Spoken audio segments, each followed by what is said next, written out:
Blood Money, episode 92 with Scott Schara and Jeff Wagner. My daughter was killed by the hospital killing fields, and we made a movie about this evil conspiracy to kill our children. All right, so we're on the latest episode of Blood Money with two very special guests, Jeff Wagner and Scott Schara. Did I get that right? You got it. All right, cool. How you guys doing? Wonderful. Doing well. Awesome. So let's just dive right into it. Jeff, if you don't mind quickly introducing yourself, what you're doing, and in what capacity you work with Scott. Sure. So I am the host of a show called The Patriot Review, which is on frankspeech.com and redamericamedia.com and all your typical streaming sites.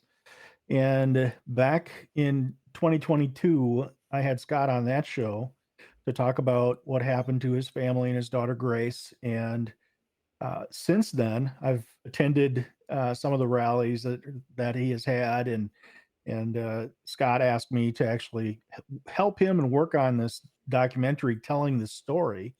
And since the time we originally began it, the project has really ballooned, and it's become, I think, much larger than what we both first anticipated. Mm-hmm. So we're excited about it. Is it okay, Scott, before I have you speak a little bit about yourself, is it okay if I just play the preview of the documentary that Jeff has been working on about your daughter?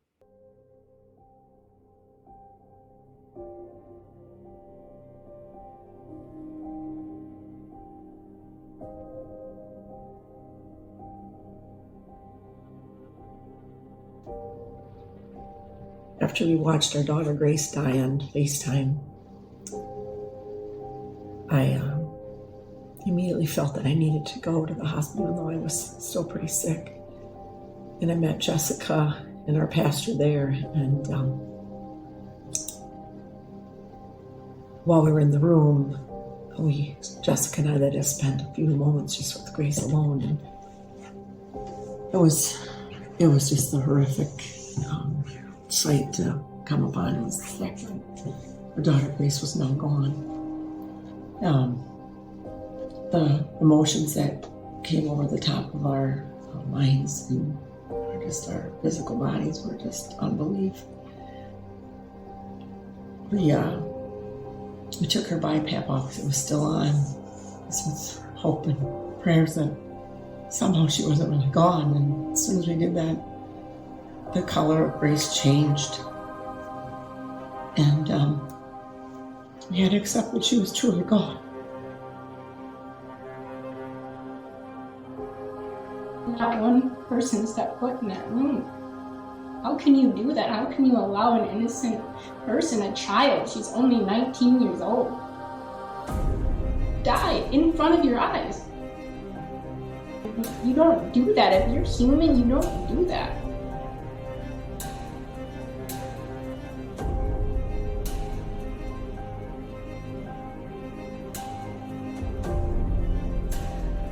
They knew they weren't going to convince us to put Grace on a ventilator. That means the money was going to dry up. They had to have the money. And when you follow the money trail all the way through, you see that a ventilator is about a $300,000 decision, that they had higher paying patients in the emergency room. Grace was worth more dead than alive.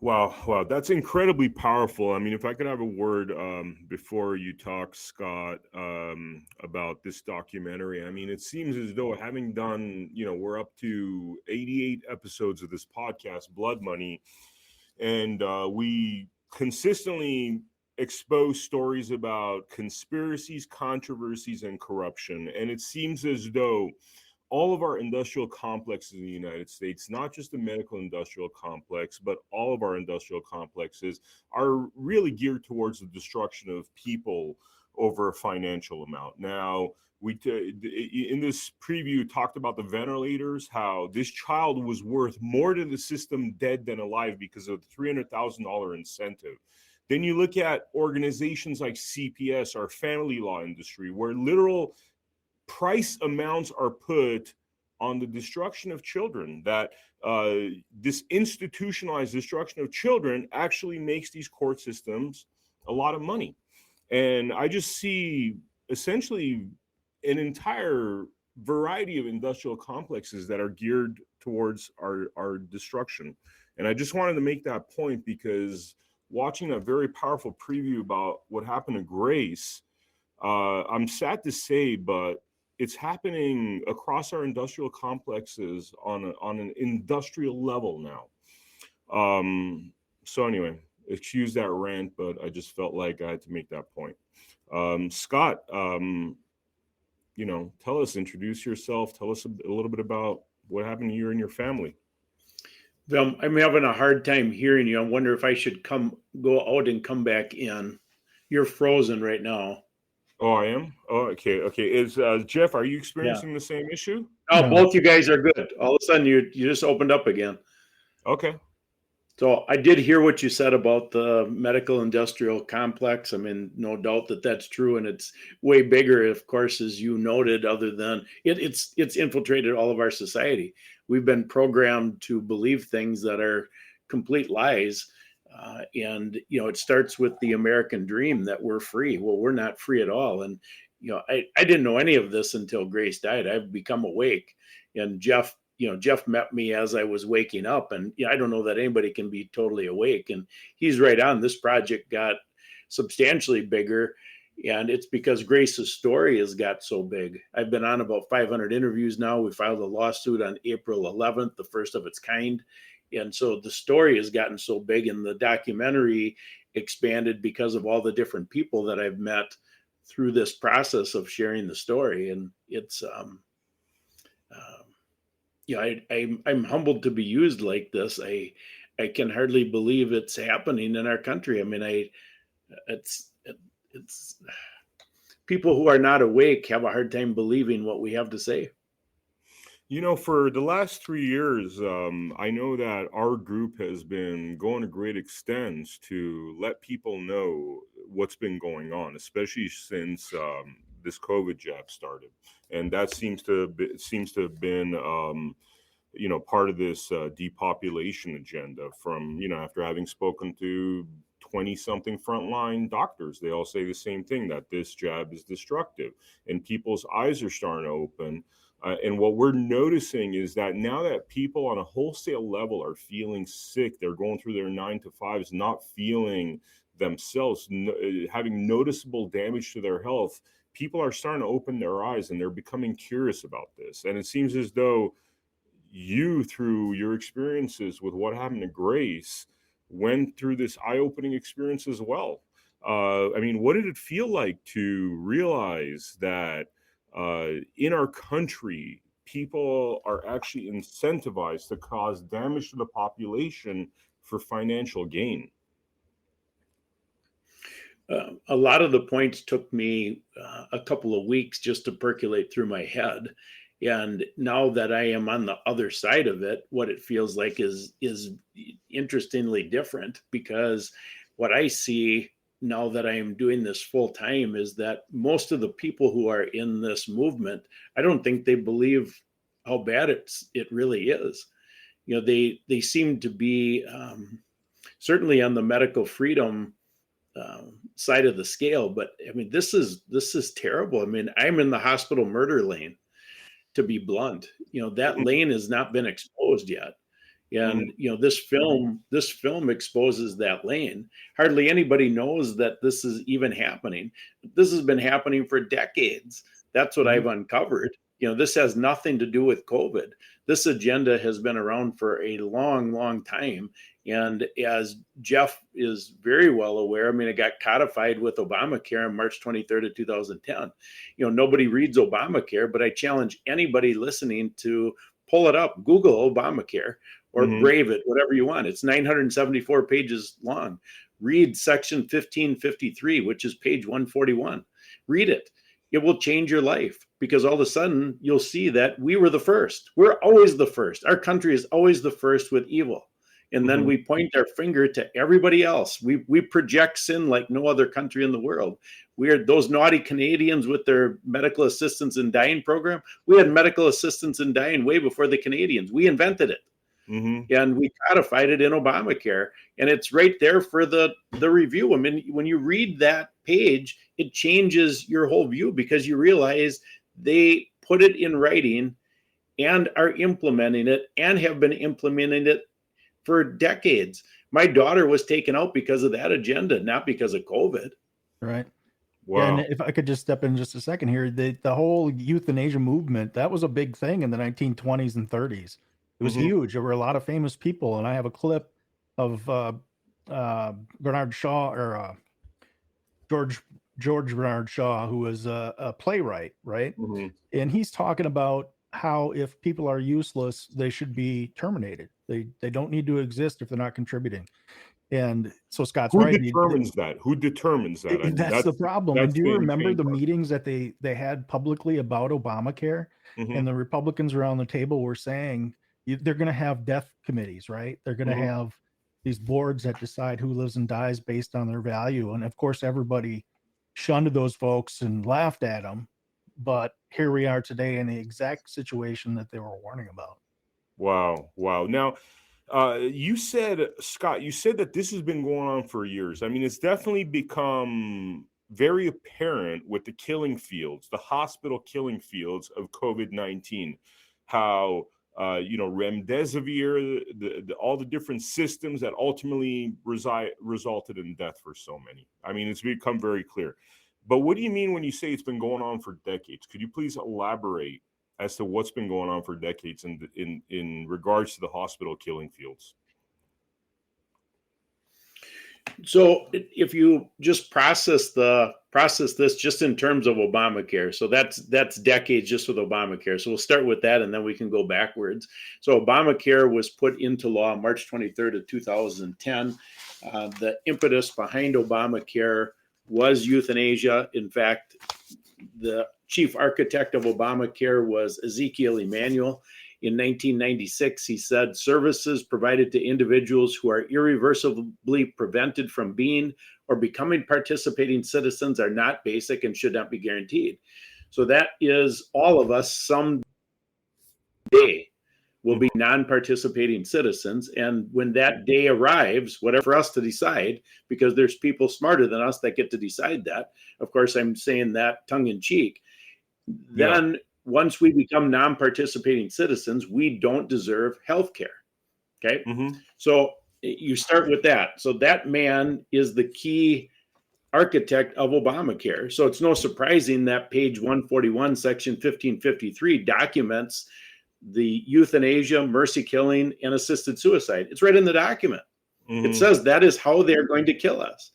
So it's no surprise that that's in there. Okay, so then let's go back further. How can you convince a doctor to commit euthanasia or assisted suicide or mercy killing? How does that even work? How could you convince a man to implement something to kill another man? That doesn't make any sense. But they do it under the spirit of collectivism.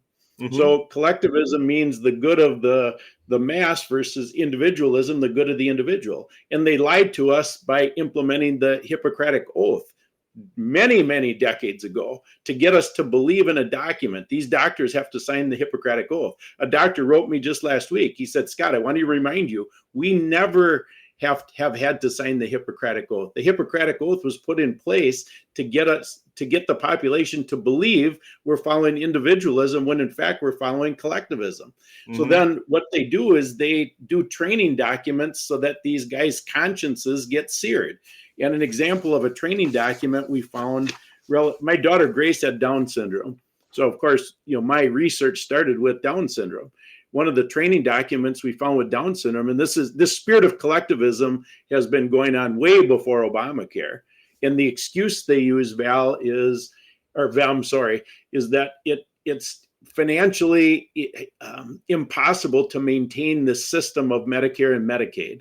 So that's the excuse they use. Well, just think about how foolish that is. That's another lie, because we don't. So when did that lie start? Well, that started back when we started the fiat currency. So we don't have any balancing of budget even necessary anymore. So why do they even bring that up? Because people can't grasp the concept of a fiat currency. All right, so back to the training document I mentioned, and then I'll slow down. You got me pretty wound up with that question. So this training document is from the Palliative Care Network of Wisconsin.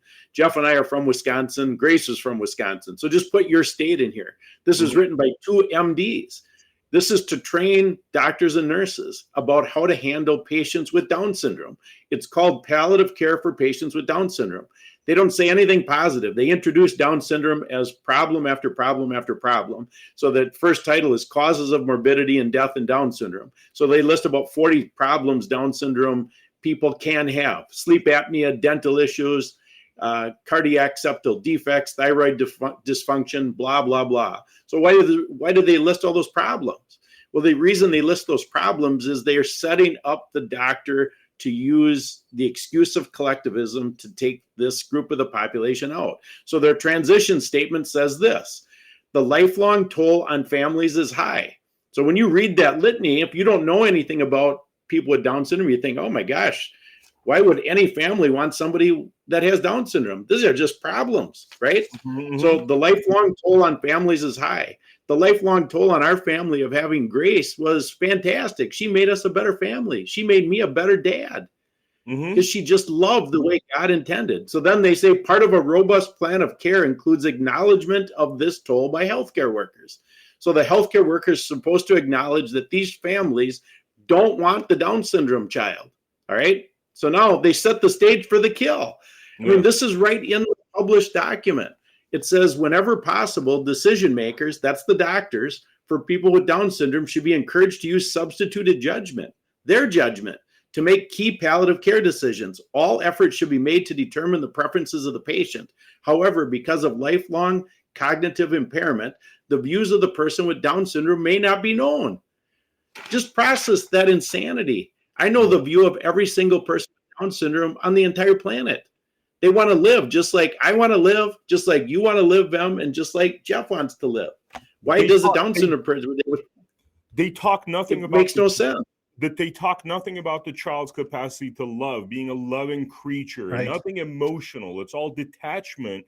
And one thing I noticed, I mean, frankly, this is straight like Third Reich, Fourth Reich, whatever Nazi ideology. I mean, straight out of literal like Hitler's teachings in Mein Kampf, getting rid of people that don't fit a certain level of perfection of the elite. So Nazism, that's where we are with. Well, that's because, so now you take it all the way back then. That's because Hitler adopted our thinking. We invented this crap.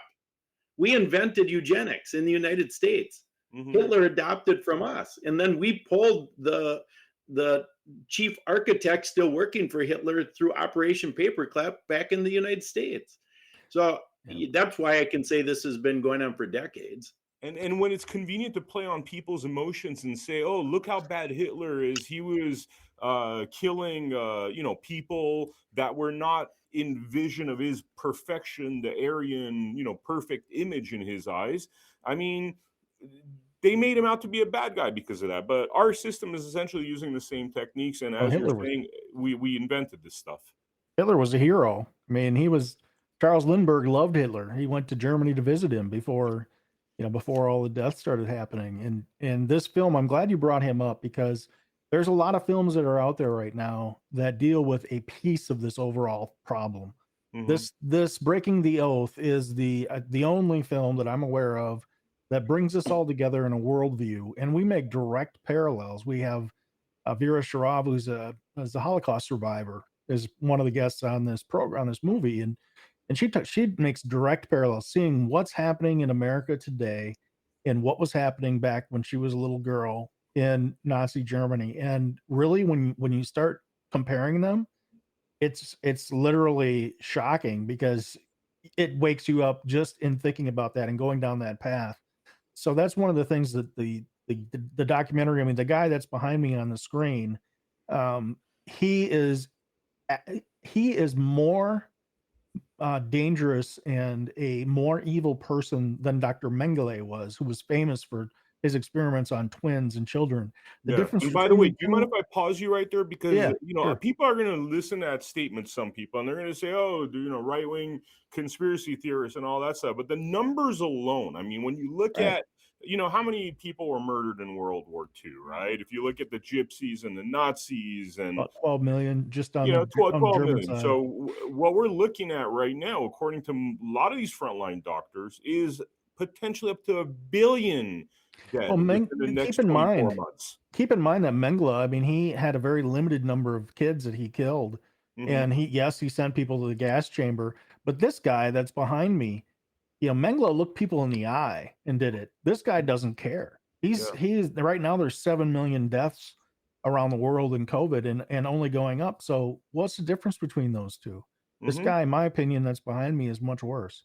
Yeah. It's just he's protected by the system. He's protected by the system. I mean, he is roaming around free, and not get too political, but today, we just heard that a certain former president was, based upon no evidence, is now found guilty for defaming somebody that he claims lied and, said that, like, he raped her. I mean, I don't want to bring that up because he's such a polarizing figure, but it just shows that in every industrial complex, including our legal fields, all the standards have disappeared. There's no standards in law. There's no standards in medicine, oaths are broken. I mean, just like the doctors are breaking their oaths, the lawyers are breaking their oaths. I mean, how far have we come as a country? And is there a way to repair this? Is there a way to make a U-turn? Who are you asking? Whoever wants to take the question. Go ahead, Scott. Well, I absolutely think there's a way to make a U-turn. God wrote it out in the Bible at the beginning. It's called repentance. And any other method other than repentance first will not accomplish the goal. Period. End of story. There's a lot of people promoting solutions right now, but they're man-made solutions. We got into this trouble because we rejected God and put man in place of God. So you can't have man-made solutions fix man-made problems. This is a God-sized problem, and the only way out of it is repentance. Otherwise, it's over. God has done this before, and he's going to do it again. When you say it's over, are we talking about something catastrophic, like,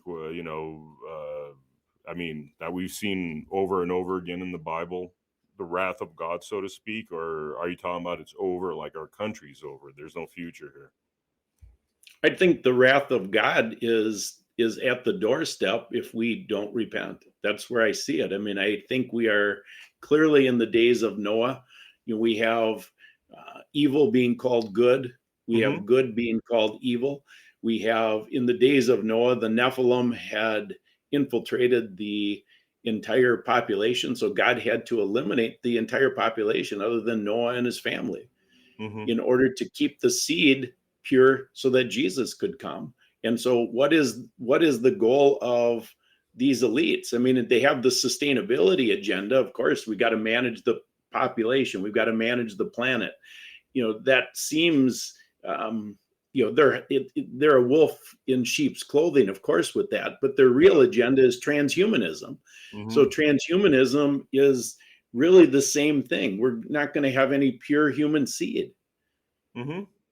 I make a point in the video, and part of it that talks about the arrogance of people in general, but of Americans in particular. When we look back at those genocides that have occurred in the past, whether it's Mao in China or Lenin, Stalin, or Hitler, as we were discussing, we look back and we say, well, how did the people ever allow that to happen, right?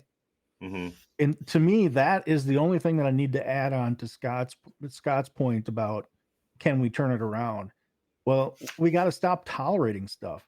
Stop tolerating, at your local level. Stop tolerating this crap that they're trying to shove down your throats. And you don't have to be violent. You just pick up a document like the one I was talking to you about, and you get educated on it, and you push back on it. I'm going to put on this document, by the way. You're speaking about the grand jury evidence? Yeah, right. Yeah, I'm just going to flash this on screen. Could you talk a little bit about what this image is representing. So this is a document that originally I got from David Sorensen, stoptheworld.com. It's an excellent website. This is a document that I think would be very beneficial for any viewer who's going to watch Breaking the Oath, or anybody who just is shaking their head no and being skeptical about what we're talking about. This document shows you the history, and it provides the proof that you need to really come to an understanding that what we're talking about is really happening.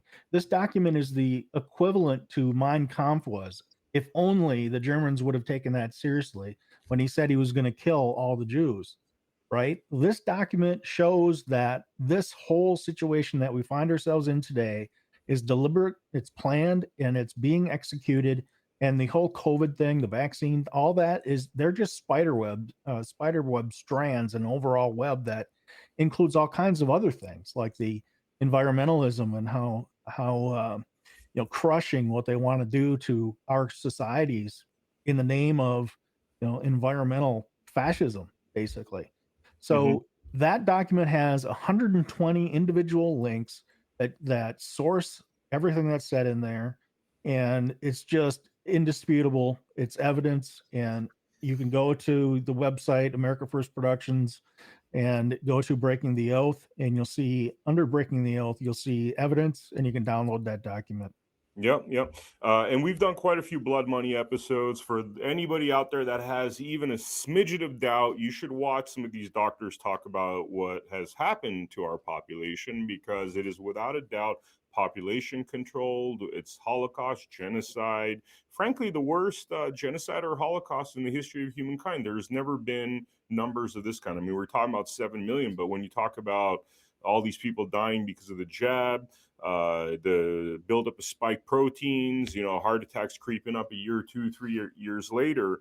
I mean, we're looking at like billion plus. This is the biggest threat that mankind has ever had. This is global genocide. Yeah. This isn't genocide in Nazi Germany. This isn't genocide in the Soviet Union. This is global genocide, and it's being done. And they'll tell you right in the documents of the World Economic Forum, they say they want to get the population down to 500 million or less. It's also in the Guidestones in Georgia, if you've ever heard of the Guidestones. That's number one on their list, is maintain a population of 500 million people. So that means 7.5 billion of us. Yeah.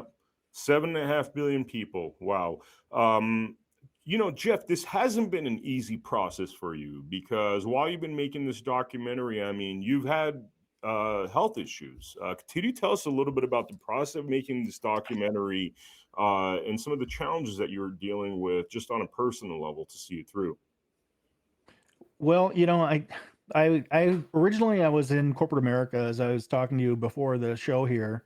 And in 2019, I got diagnosed with a disease called interstitial cystitis. It's a disease that, 99% of the people that have it are female. So I'm the lucky 1% male who all the treatments are not made for. And it's kind of like having a severe bladder infection all the time. Wow. So pain is a constant everyday thing for me. And that said, I still view that as a blessing, because that was given to me by God so that I could do this. And that's the truth of it. This slowed me down. This really put me in a place where I got to decide what's important to me. And going through your midlife crisis, like I, was at 54 or 55, you're thinking, what's my legacy? Well, the legacy is freedom. And that's what everybody's legacy should be. Not only in America, but we got to go back to the individual, as Scott was talking about, the individual liberty, right? And they're trying to take that away from everybody right now. And, it's your children. They're taking your children away, right? They're, going on the gender transformation behind your back and all this stuff that's going on. So really it's been a privilege. It's been an honor for me to not only do this documentary, but to do my show. I've met so many wonderful people, and my advice would be, no matter what your challenges are, decide what you're good at, decide what you can contribute, and do it. We got to have this legacy of freedom. That's what we have to do. I mean, what makes you compelled to become part of this movement? Is it just your fight to freedom? I mean, what is it about this that makes this the most crucial fight?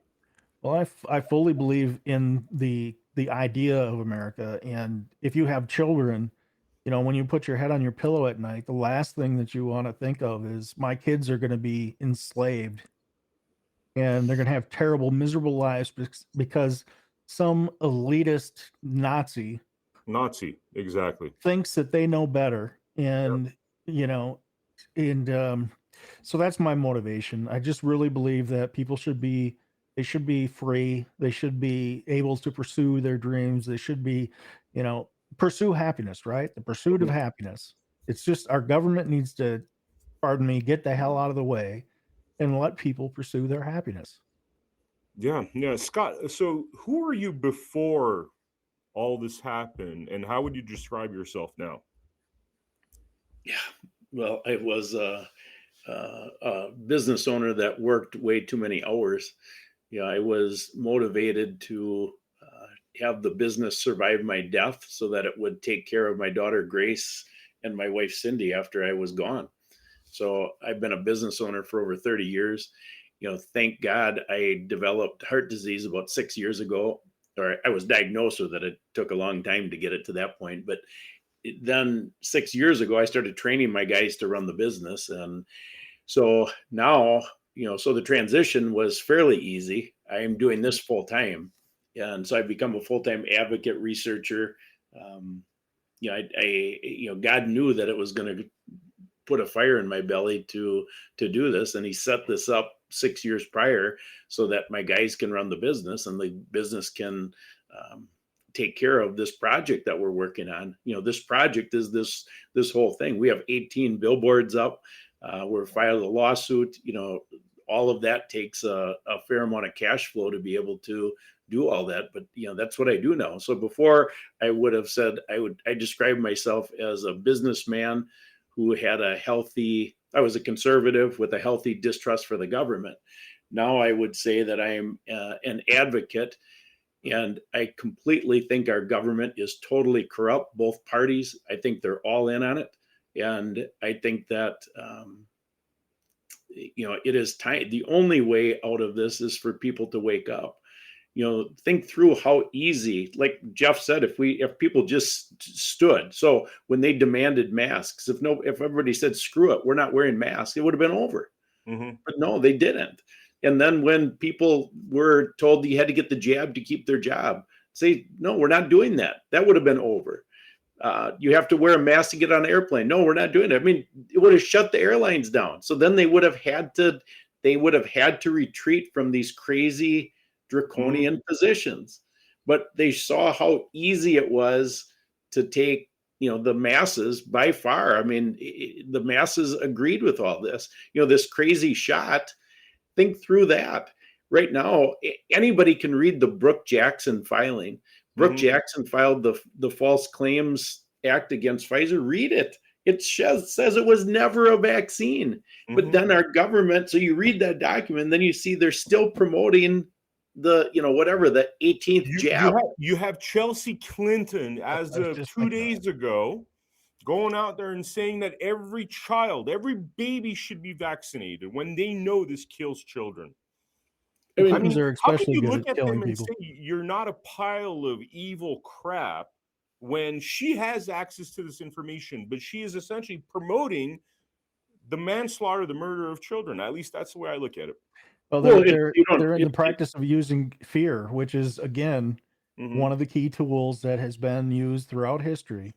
And that's, to Scott's point, that's how they got people to take the jab. It's how they got people to wear the mask. My background in corporate America was safety and environmental compliance. So I knew it was complete nonsense that you put a cotton weave mask that's 80 micron holes in it for a 60 micron, virus. It's just so stupid. Yeah. I used to tell people, hey, next time you have to go to the bathroom and sit on the throne, put a mask on, see if you can still smell. It's funny because that was the big joke. Like a guy I knew went around farting around people and being like, "Could you smell that?" Well, your mask doesn't work because my fart particles are a lot smaller than the COVID particles. Exactly. Yeah. Scott, like if I told you 10 years ago that our government would be conspiring to murder 95% of us, what would you have told me? Yeah, that's a fantastic question. I was literally thinking about that this morning. Mm-hmm. What if somebody told me this 10 years ago? I would not have believed them. However, and this is why a research component of my advocacy is a big deal, because I'm analytical. And if they would have shown me documents, mm-hmm. they would have convinced me. They wouldn't have convinced me with their testimony, because, unless I trusted them, then they could have convinced me with their testimony. But show me the documents, show me the evidence. Mm-hmm. And that's why I like to show evidence whenever I'm talking, because that's the tool that convinces me. And when you see something like that, the Brooke Jackson documents, Section 1553 of Obamacare, the palliative care training for Down syndrome kids, you see these things in writing, and it's like, it's there and it's plain to read. You don't have to even interpret.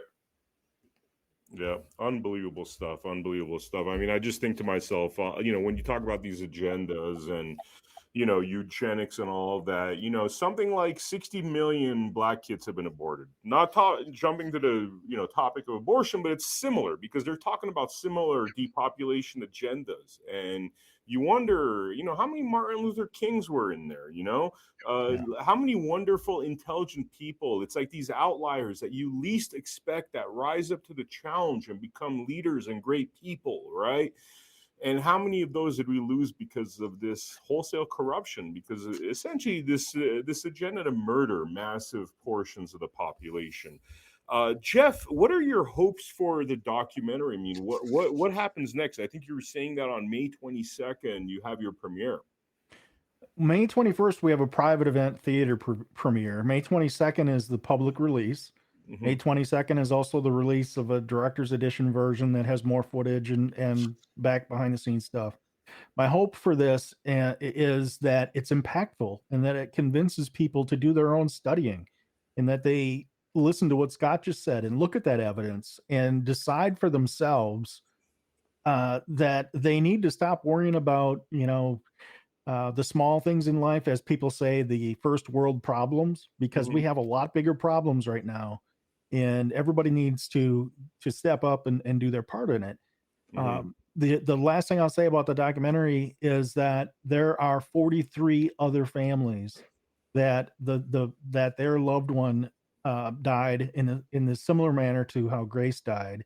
And my opinion of that is that they were murdered. And when you go through the film and you watch the film, and at the end, you brought a great point with how many Martin Luther Kings were there. Every one of those individuals has a story. Yeah. Every one of those individuals has a story, and their families and their friends, the heartbreak that has gone around the world because of these people.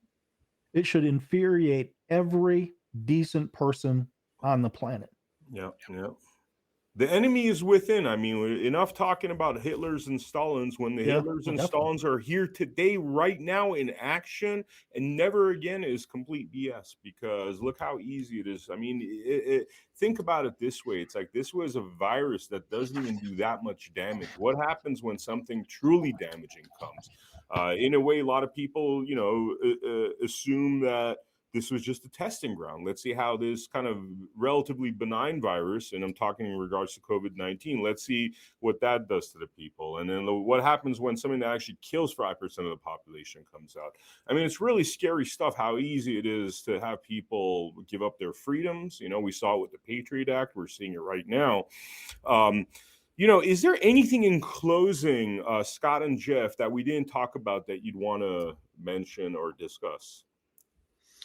I wouldn't mind just framing the film as far as how I see it. So, this film exposes one tentacle of the Antichrist beast system. So we're in the Antichrist beast system. I mean, that's what we're in. That means that Satan is the prince of this world, which we know. And, his minions have convinced us to rely on pharmaceuticals and the white coats instead of God to heal our bodies. Remember, I'm in the hospital murder lane. And so that's why I'm talking about this. And they even invented, like I said earlier, the Hippocratic Oath to further entrench the lie. And now the trap has been set. I see that COVID was a diversion for the bigger trap, the bigger evil trap. But then, is there something else coming? Well, the book of Revelation says a second beast system is coming that replaces the first beast system. And that's the false prophet system. And remember, this is a battle for souls. So Satan doesn't care if he looks evil on one side or if he looks good as an angel of light on the other side. And, that's what every chance I get, I want to frame what we're doing in that light. So we're definitely exposing evil with this film. But if we only expose evil, we miss the mark, because we also have to share what God's plan is. And God has a plan to rectify evil through repentance and through his son, Jesus Christ. And that is always has to be said. Otherwise, we're just contributing to the next level if all we're doing is exposing evil. We're shining God's light on evil is what we're doing. Exactly. And evil has a lot harder time struggling in the light than does in surviving in the light than does in the darkness. Jeff, any last words? Yeah, and just in closing, I would say, people can on the 21st or 22nd, they can go to AmericaFirstProductions.com. They can see the documentary there for free. The release will also be on the Patriot Review sites, so all the social media, the Rumbles and all those. And then would like to say too that there is a positive story in this as well, and that is what you can do for your families. And there's an example in there in the documentary. I won't give it away, but if you want to know how to fight back, that's part of the documentary as well. It's not all just gloom and doom. So that part of it that Scott mentioned, that's an important piece of it. And we need to remember that there's good things. The last thing I'll say is I have this saying that I share with my viewers, and that is remember the ripple. And what I mean by that is for all of you out there who just don't think that you can contribute to fighting this evil, you generally don't know the positive effects that your actions have. Just keep that in mind. Even if you do something really small, it's still positive. It still makes a difference. Like a butterfly effect. I mean, you might tell somebody something, that person tells somebody else, and you save a life without even knowing it, because you don't know what happened to that truth, that word that you put out. Amen. Gentlemen, amazing work. Jeff, is there a way for people to donate to you, by the way? Because you're obviously doing this stuff for free. I mean, you're giving out the documentary for free. Is there a way for people to help you out? People can purchase the director's edition. If they use America First, America #1 ST, they get $10 off.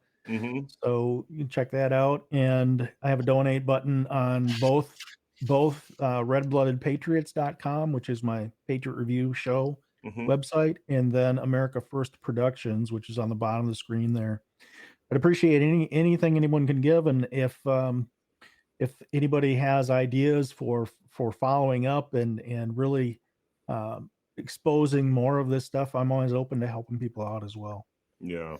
Jeff, didn't you also tell me that if anybody wants to contribute more than 500,000, they're supposed to do it by wire transfer? Yeah, right. Okay. I don't recall thinking that big, Scott, but I need to do that. Well, I mean, for the viewers, this is the way we're going to get out of this mess, right? I mean, we saw how networks that are run due to pharmaceutical finances with these corrupted industrial complexes, I mean, they will tell you lies that literally result in the death and destruction of your family. And I know what happened to Scott wasn't necessarily because of these COVID jabs, but like he was saying, this has been going on for decades. We just found out about it because it happened on such a industrial level to the mass population of this world, right? And so the way we beat this corruption is by supporting people like Jeff, and frankly, you know, supporting people like America Happens, what we do over here with the Blood Money podcast, because that's the way the truth is going to come out. And so kindly, you know, if you could afford it, please consider donating to Jeff. Please consider supporting this very worthy cause. And I thank you, gentlemen, for showing up to this Blood Money podcast. Thank you so much. And thank you so much, Scott, for coming out and telling your story about what happened to your beautiful daughter. To the viewers out there, thank you so much for showing up to the Blood Money podcast. Please join us for the next episode. And please also check out our platform, americahappens.com, where we have all of our shows posted, including Blood Money, including Conspiracy Truths by Mindy Robinson, Gianna Michelli, State National University, Joey Gilbert's Gloves Off. I will see you on the next episode of Blood Money.